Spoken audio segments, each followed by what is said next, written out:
Hello boys and girls, and welcome to this week's story time with me, Chloe, and Jake. Say hi! How are you, Jake? You're not sure? Oh, why's that? Well, that is really sad.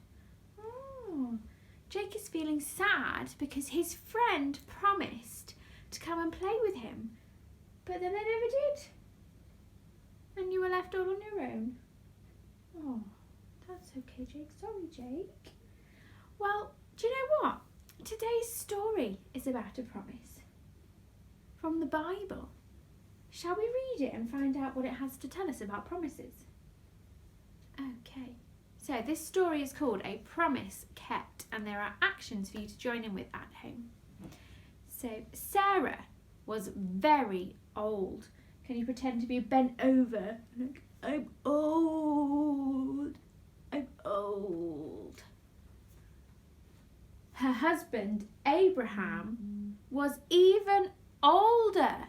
Can we bend over even more and go, I'm even older. I'm so old. I'm so old. And they wanted to have children, but they couldn't. Can you do a sad face? So God gave them a promise.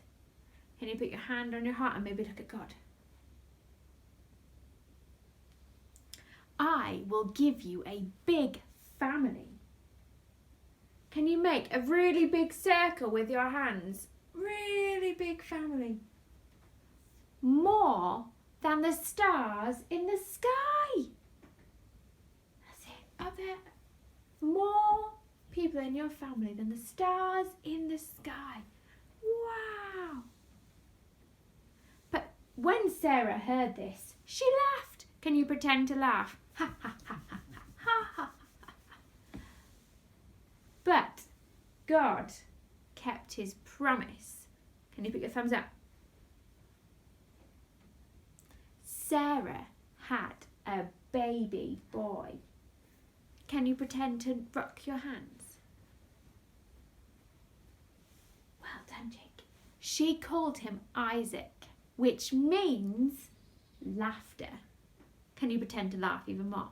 Ha ha ha ha ha. There you go, Jake.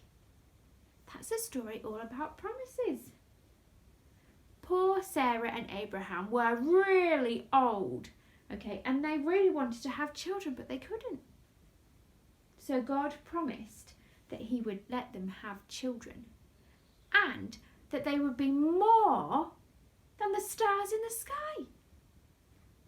But because Sarah was so old, she was like, that's not going to happen. But God kept his promise and he gave them one son called Isaac. Now, through that one son Isaac, there came a lot more people, which is how they managed to have a family more than the stars in the sky. Now, Jake, us as humans, we can make promises, but we can't always keep them because we don't do things right all the time, do we? But God will always keep his promises. So whenever God makes a promise in the Bible, he will keep it, which is really good. So whenever we hear a promise from God, we can trust that he will keep it. And maybe we need to try and be a bit more like God when we make promises and keep them too.